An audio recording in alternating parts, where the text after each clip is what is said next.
Olá, seja bem-vindo à resolução das questões do texto Interdisciplinaridade e Análise da Produção Científica da professora Elsa Peixoto. São as questões 41 a 45 do simulado que foi liberado no dia 17 de maio, que você consegue acessar aqui na descrição no YouTube ou em um botão aqui nessa página que você está. A questão 41, gente, diz o seguinte: a análise da produção científica perspectivas disciplinares tem esses pontos. A necessidade vital que leva à preocupação com a interdisciplinaridade como problema científico. Então, nós temos esse primeiro reconhecimento. A interdisciplinaridade, ela é sim um problema científico. É um problema que deve ser levado em consideração essa falta de diálogo, essa falta de articulação entre as ciências. B, a conjuntura histórica em que a interdisciplinaridade ela se coloca como uma necessidade e um problema para a produção do conhecimento científico. Então, essa interdisciplinaridade, além de ser uma necessidade, ela é um problema e quem vai nos trazer essas informações vai ser o professor Gaudêncio Frigoto, que tem um texto exclusivo sobre esse tema, que já fez parte esse texto da bibliografia de 2019, né, a interdisciplinaridade como necessidade, como problema nas ciências sociais, e ele vai fazer um longo debate sobre isso. Um problema porque existem limitações inerentes ao sujeito, né? Um sujeito que é limitado nessa possível interdisciplinaridade. E o item C diz o necessário debate teórico acumulado sobre o problema, que nos leva a recolocar a centralidade do marxismo como referência determinante para a solução do impasse. Qual seria esse impasse? O problema da interdisciplinaridade. Então, nós temos o marxismo como uma solução, como uma recolocação dessa centralidade no marxismo seria a resolução do problema de acordo com a autora. E aí, nós vamos ver o que é que a questão pede, né? Que no caso é para marcar a alternativa correta de acordo com Peixoto. O item A diz que a abordagem dos objetos ela pode ser neutra, já que os próprios objetos têm por essência uma neutralidade, né, do que caracteriza o objeto. O objeto ele não se altera pela subjetividade do pesquisador. De fato, o objeto ele não se altera com a subjetividade do pesquisador, já que se eu tenho uma casa, a casa é uma casa independente da subjetividade do pesquisador. Ela existe, ela é concreta, ela é material, independente do pensamento, da opinião desse pesquisador. Só que aí tem um grave problema nesse item. Ele fala que os objetos, essa abordagem dos objetos, ela pode ser neutra. E na verdade não. A abordagem dos objetos não pode ser neutra, porque os próprios objetos, eles têm por essência uma não neutralidade. Essa casa, ela de fato é uma casa, mas todo o contexto dessa casa não é neutro. Essa casa está em uma área nobre da cidade, está na periferia da cidade, é uma casa própria, é uma casa alugada, é uma casa feita de concreto, é uma casa feita de barro, de palha, ela está à margem de um rio, ela está em um morro. Então, são muitos os contextos que revelam tanto uma realidade econômica, uma realidade política, social. Então, os objetos, eles não são neutros, né? Eles têm, por essência, uma não neutralidade. Eles são passíveis, né, de uma história, de um contexto, de uma razão em sociedade. Então, esse item ele está incorreto. No caso, a gente está procurando o item correto, a afirmativa certa. O item B diz que quando o homem considera as manifestações da sua própria existência como algo desligado dela, ou seja, quando o homem ele observa, ele enxerga a manifestação da sua própria existência, ou seja, quando ele enxerga a sua vida como algo desligado dessa própria vida, o homem se enxerga, mas ele se enxerga descolado da realidade como um todo, ou seja, como algo independente do processo que as produziu, né, que produziu essas manifestações, ele está vivendo no mundo da pseudoconcreticidade. Existe o concreto, só que é como se fosse o concreto de um sonho, né? Então, é como se fosse algo descolado, é como se fosse uma realidade paralela. Existe todo um problema de uma pandemia no mundo, com milhares, dezenas de milhares de mortes, que está acontecendo de verdade, é algo concreto, é uma realidade material. Mas existem várias pessoas que estão vivendo como se isso não tivesse acontecendo, é como se tivesse perdido a sensibilidade, é como se não tivesse entendido a gravidade do problema e parece que está no nível de compreensão bem diferente de outras pessoas que estão entendendo, né, o contexto. Isso tem vários motivos, né? Será que essa pessoa ela tem acesso a essa informação como outras pessoas? Será que ela tem um nível de educação suficiente para entender essa compreensão? Então, são vários os fatores, inclusive má índole também, né? Então, são vários contextos, várias características, e esse mundo da pseudoconcreticidade, ele é diferente da concreticidade, né? A concreticidade, que é aquilo que é real, aquilo que é realidade, existe, né? É material. Então, quando o homem ele considera as manifestações da sua própria existência, ou seja, as ações que ele faz, aquilo que ele pensa, como algo desligado da própria realidade, ele está vivendo nesse mundo, né, da pseudoconcreticidade. E muita gente está vivendo assim porque ela foi condicionada, né, desde que nasceu, a viver nesse mundo da pseudoconcreticidade. Então, o item B ele está correto, mas a gente vai ver o item C e o item D para ver quais são, né, os erros aqui.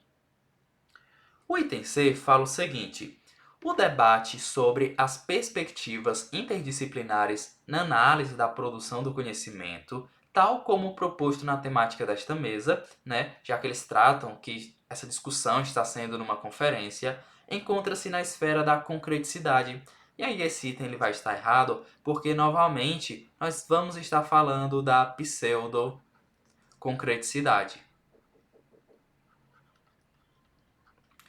Por quê? Porque todas essas discussões, né, na perspectiva da interdisciplinaridade, parece que estão sendo discutidas de uma forma muito descolada da realidade. A análise da produção do conhecimento, ela é feita em debates que parece que não aprofundam de uma maneira a realmente solucionar os problemas. Então, por mais que haja debates, eles estão sendo debatidos numa esfera da pseudoconcreticidade. É muita teoria e pouca solução de verdade, né? Então, o item C, ele também está errado.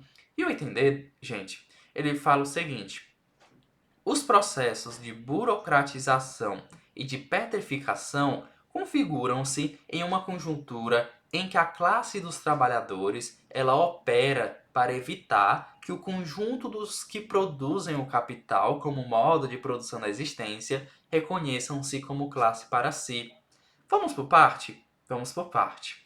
Os processos de burocratização e petrificação. O que são esses processos? São processos que são impostos pela classe dominante, por aqueles que detêm o poder e muitas vezes reproduzidos no próprio sistema de educação, inclusive nas grandes universidades, né? Inclusive universidades federais. E aí o que é que acontece? A burocratização do conhecimento é justamente essa dificuldade do acesso ao conhecimento, linguagens super especializadas, existe uma petrificação, ou seja, o conhecimento ele é petrificado. Parece que o conhecimento ele fica imutável, ele é passado de gerações em gerações na universidade, sem inovações, sem avanços no conhecimento. Então, esses processos de burocratização e petrificação são péssimos, né? Quando se trata de interdisciplinaridade. Então, eles se configuram em uma conjuntura, em um contexto em que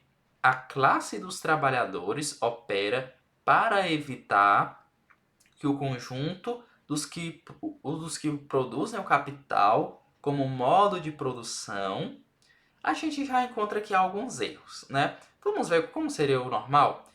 O processo de burocratização, de petrificação, configuram-se em uma conjuntura em que a classe dos que dominam, a classe burguesa, a classe dominante, elas operam para evitar que o conjunto dos que produzem capital, dos trabalhadores no caso, eles não se reconheçam como classe para si. Então, por que há o processo de burocratização e petrificação? Porque aqueles que mandam, aqueles que dominam, eles estão sempre operando para evitar que os trabalhadores eles consigam se reconhecer como classe para si, que os trabalhadores eles tenham consciência da sua vida, das suas limitações, das suas potencialidades e quando uma classe trabalhadora, né, ela se reconhece como classe, ela reconhece sua potencialidade, ela reconhece o seu papel revolucionário, ela está em um outro nível, no nível de uma travessia para uma sociedade mais justa, igualitária, em que não haja essa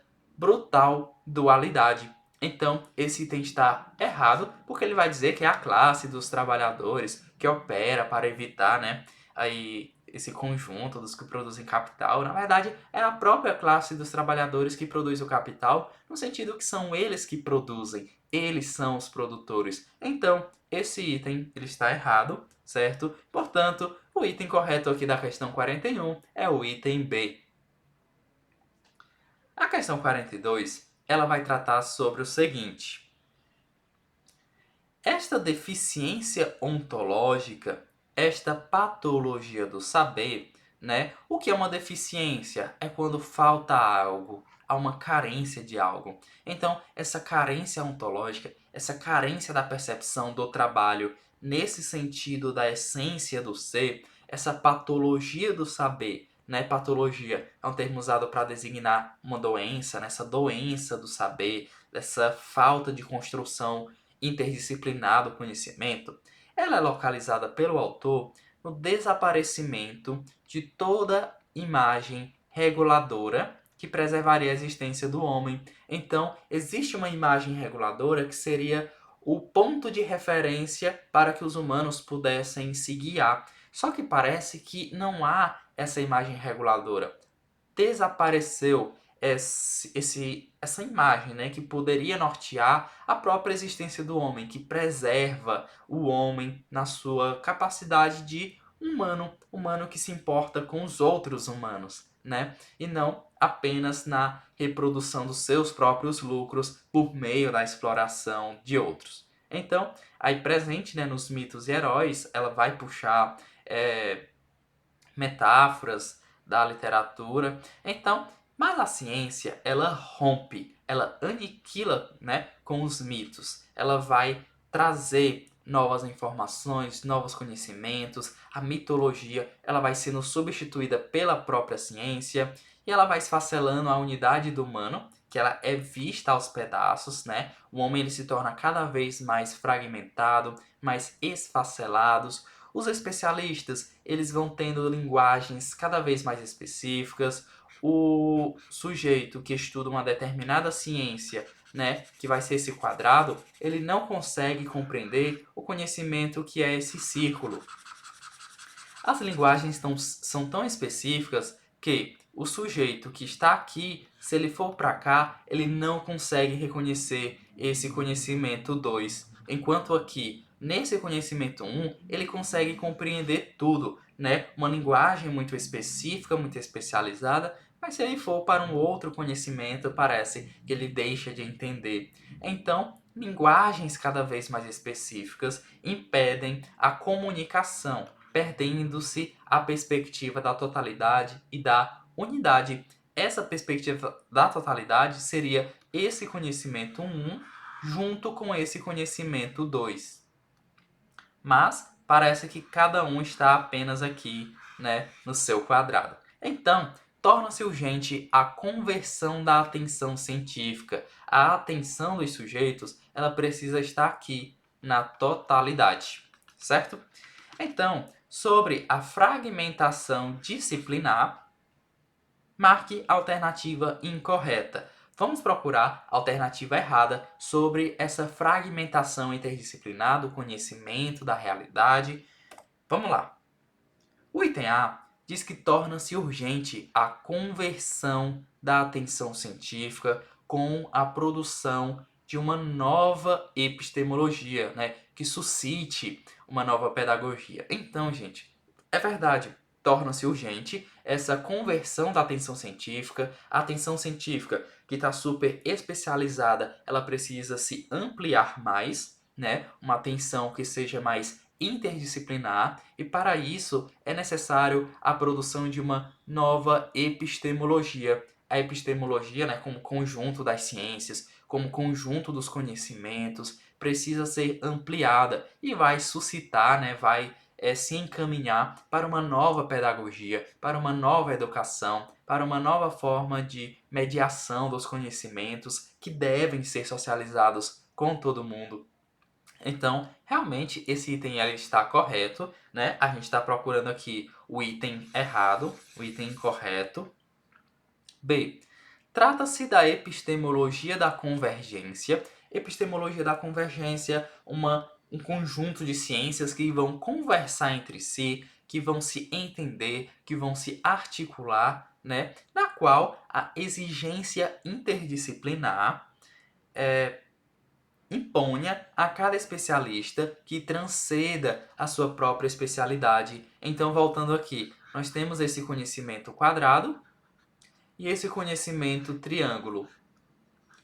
Então, é importante que esse sujeito que está aqui nesse conhecimento 1, ele não olhe apenas para esse conhecimento 1, mas que ele consiga abarcar esse conhecimento 2, né? Esse conhecimento triângulo. Então, a epistemologia da convergência é exatamente que esse conhecimento 1 e esse conhecimento 2, eles possam se articular entre si, certo? Então, essas informações, elas vão se articular, elas vão convergir, né? Então, o que é que acontece? É necessário que cada especialista ele transcenda a sua própria especialidade. Um médico que seja especialista em uma única especialidade, que ele possa ter uma concepção para além, né, daquilo que ele sabe, que ele possa ser especialista em outras coisas também, né, em outras áreas também. Vamos lá para o item C.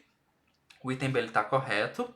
O item C, o especialista, ele deve reconhecer seus limites, né? Então, voltando ao exemplo que eu disse, o médico, ele precisa sim ser especialista em determinada função, porque é disso que ele vai tratar, mas ele precisa ter noção das outras áreas, né? Então, ele deve reconhecer sim os seus limites, só que ele deve estar disposto a acolher as contribuições das outras disciplinas, né? Então, o especialista em uma ciência específica, ele reconhece os seus limites, o que ele deve entender, só que ele deve estar disposto a receber novas informações, a acolher contribuições de outras ciências. Então, abre-se espaço para ele ser um especialista da não especialidade. Ele deve entender não como o detentor máximo do saber daquele conhecimento, mas é importante que ele tenha acesso, né, para ampliar os seus leques de aprendizagem, de conhecimento. Então, o item C, ele também está correto.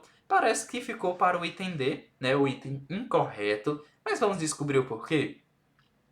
Gursdorf, que é o George Gursdorf, ele coloca-se como interlocutor que permitirá propagar no Brasil esta epistemologia da esperança, né? Que é uma epistemologia da convergência, uma nova pedagogia, uma pedagogia da esperança, uma epistemologia da esperança, visando uma interdisciplinaridade que alcance todos os sujeitos, que culminaria, né, na produção de uma nova pedagogia. Esse item está errado por quê? Porque, de fato, houve essa propagação no Brasil da epistemologia da esperança, né, da ideia, claro, não da própria epistemologia da esperança, mas na verdade não foi o Gustav que se colocou como interlocutor. Ele reconheceu um outro interlocutor. Ele, que não é brasileiro, pensou em outro autor brasileiro que propagasse no Brasil, que fosse um mediador, um mensageiro, um interlocutor, que no caso vai ser o próprio Hilton Japiaçu, certo?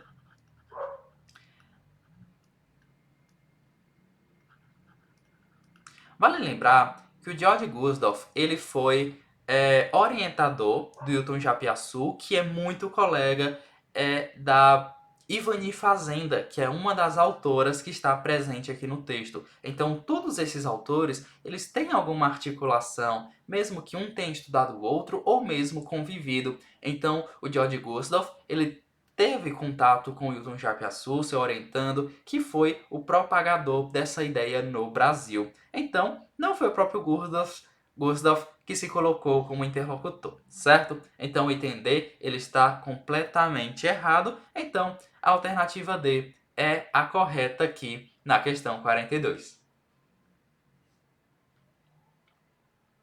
Aqui na questão 43 diz o seguinte: a respeito dos apontamentos de George Gustave, né, que a gente acabou de falar na questão 42, que são trazidos à tona pela autora Elza Peixoto, assinale verdadeira com V, F com falsa, a gente já sabe como fazer isso.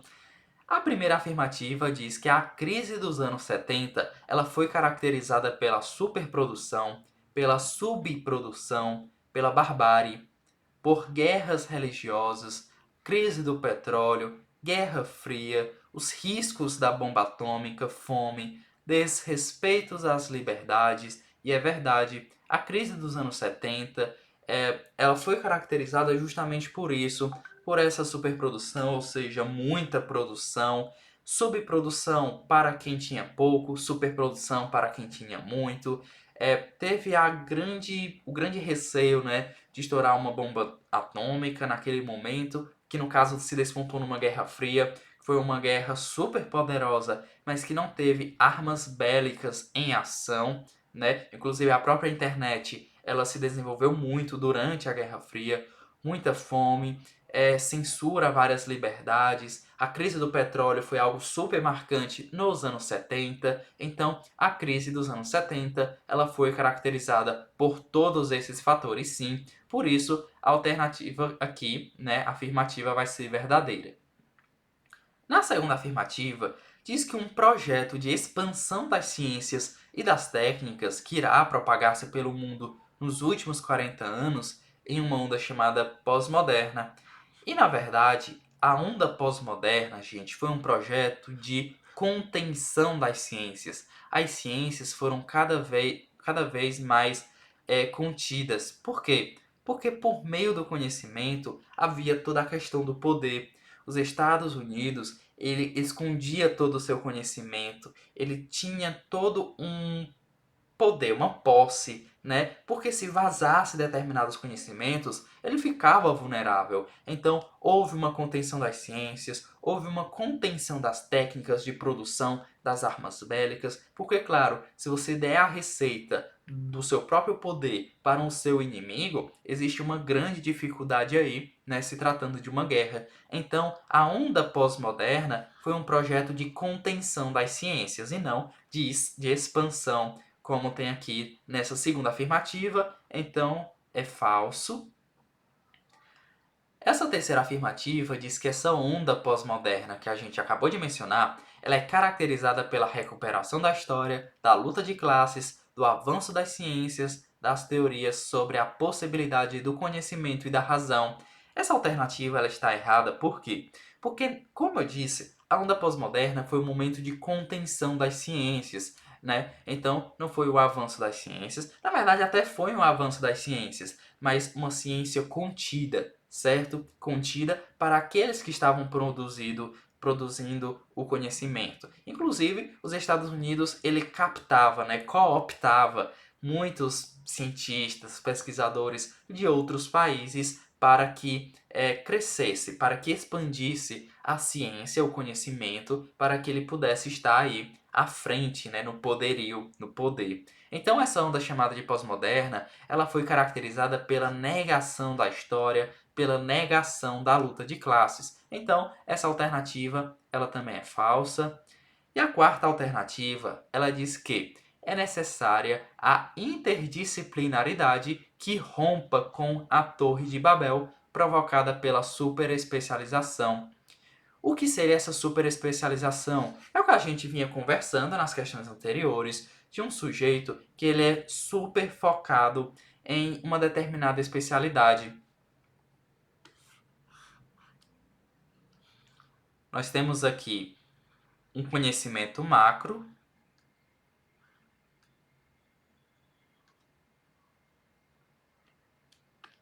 nós temos aqui um conhecimento macro, 1, e vai afunilando.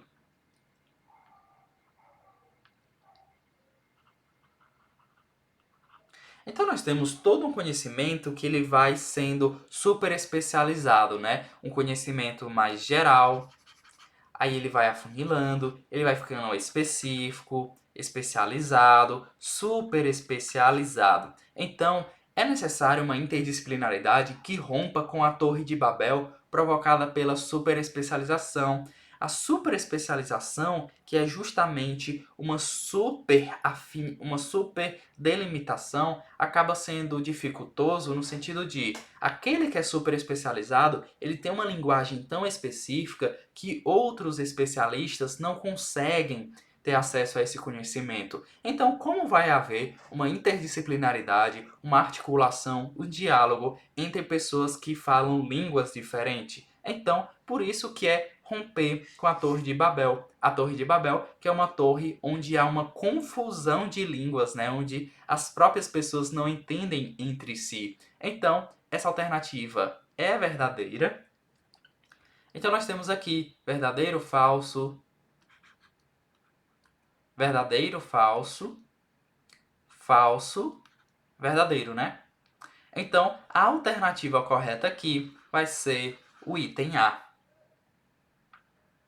A questão 44 diz o seguinte: um dos desafios destacados pela autora Ivani Fazenda refere-se à questão da possibilidade da interdisciplinaridade localizar-se no encontro de uma linguagem que viabilize a comunicação entre as ciências, né? Tudo a ver com o que a gente vinha falando, de uma linguagem que possa ser disponível, que possibilite esse diálogo, essa comunicação entre essas ciências. E aí, esse item ele é verdadeiro.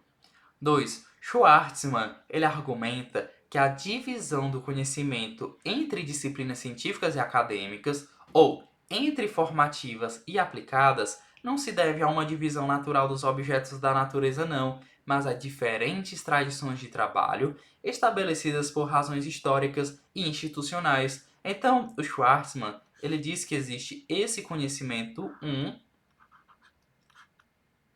que é dividido em vários conhecimentos, né? Então a gente vai colocar o conhecimento 2 e o conhecimento 3.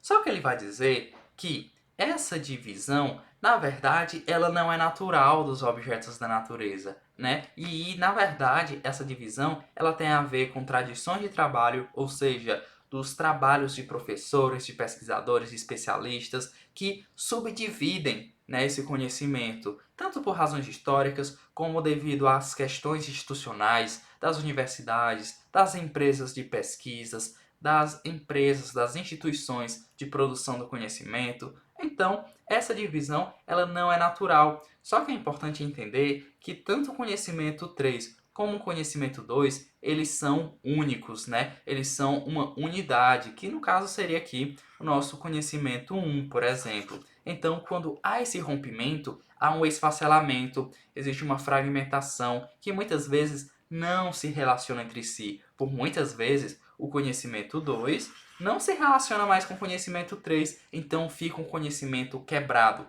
não articulado. E é isso que essa interdisciplinaridade ela busca resolver. Então essa afirmativa 2 ela também está correta. A afirmativa 3 diz que Carlos Freitas ele se contrapõe à abordagem positivista. Será que ele se contrapõe mesmo? Será que ele não é a favor, não, da abordagem positivista? Vamos ver. Carlos Freitas ele se contrapõe à abordagem positivista. O que é essa abordagem positivista? Essa abordagem ela visa recompor o conhecimento fragmentário, afirmando a interdisciplinaridade como exercício de uso do materialismo dialético histórico. Vamos por calma para vocês não confundirem. O Carlos Freitas, gente, ele se contrapõe sim à abordagem positivista. Por quê? Essa abordagem ela vai querer recompor o conhecimento fragmentário. Isso não é bom? Na verdade, não é. Vamos ver? Nós vamos ter aqui vários fragmentos do conhecimento. E o que é que acontece? A visão positivista, ela vai buscar recompor esse conhecimento apenas juntando. Junta tudo e isso é interdisciplinaridade.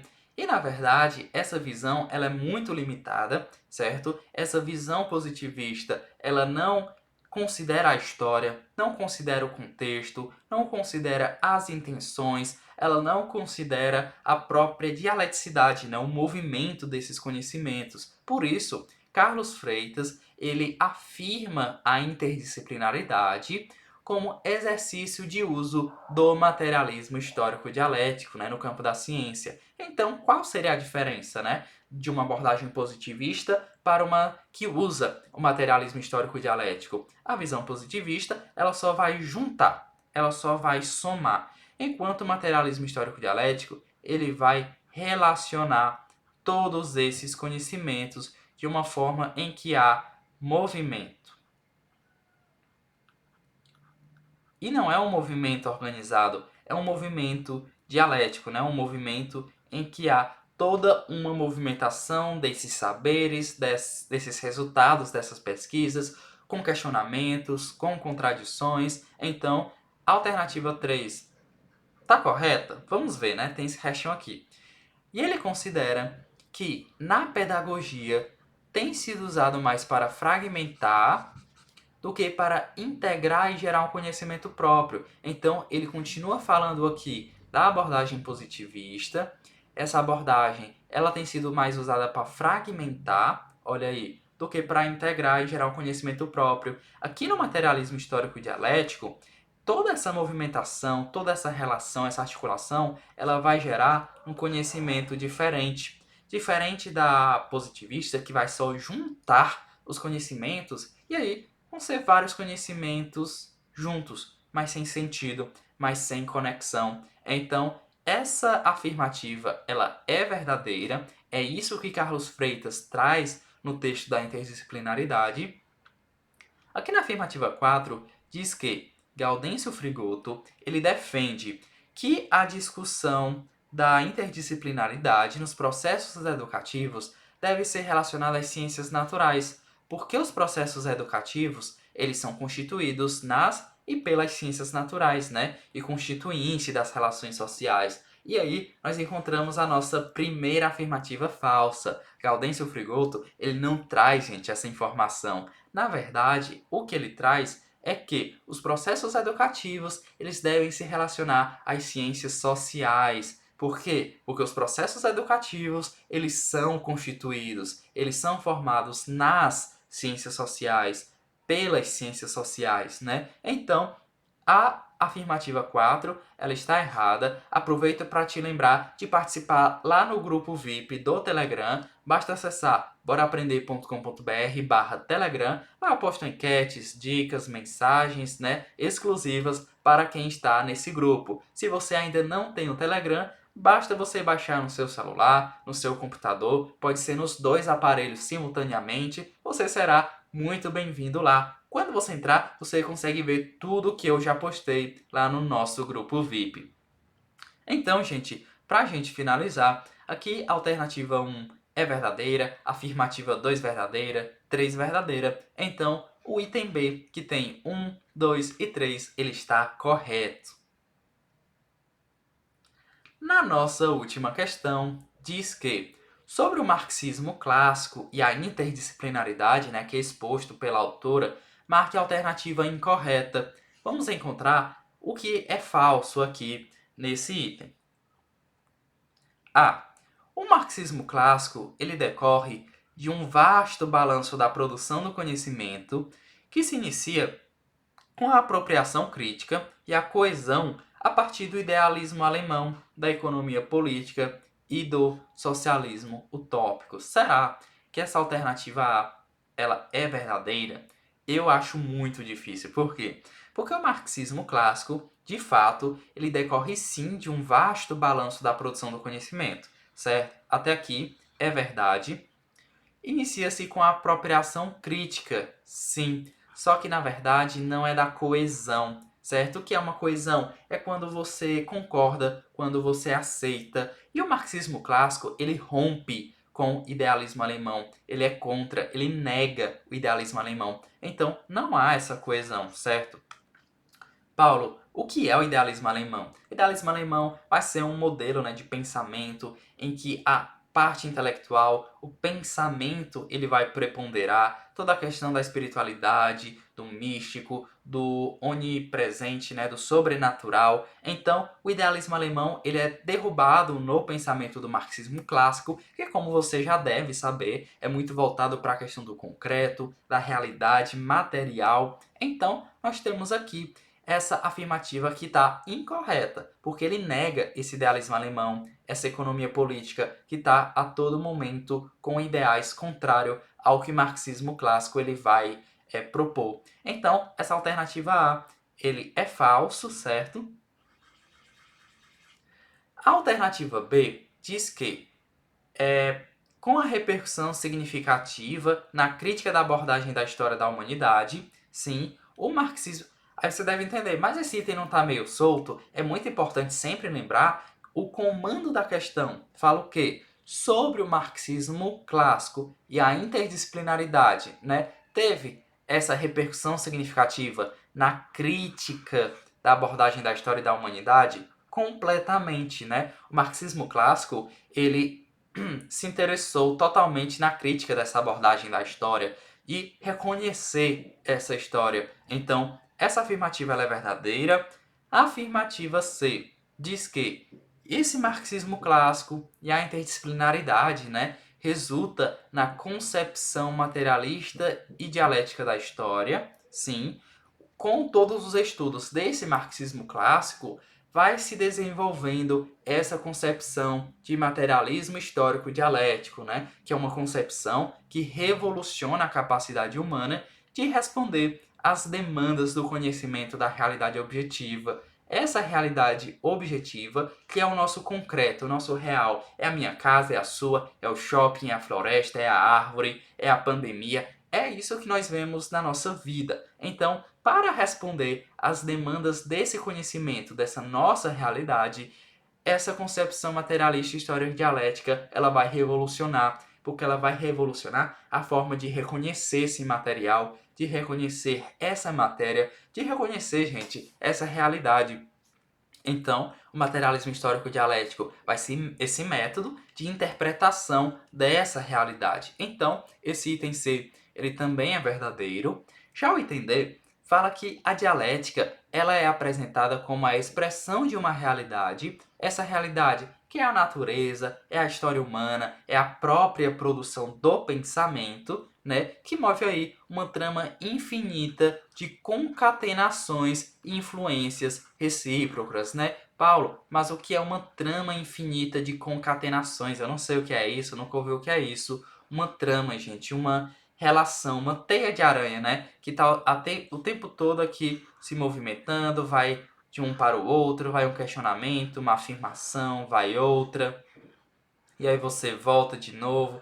Então, a todo momento, o conhecimento ele está se movimentando, ele está indo para frente, vai estar indo para trás, vai estar indo para o conhecimento mais à frente e volta pela história. Então, existe todo um movimento, toda uma fluidez nessa dialética que envolve questionamentos, que envolve contradições. Então, essa alternativa D, ela é verdadeira. Portanto, o item correto aqui vai ser o item A, já que a questão pediu o item incorreto. Te espero lá no grupo VIP do Telegram e até as próximas correções aqui das questões do simulado. Te vejo lá.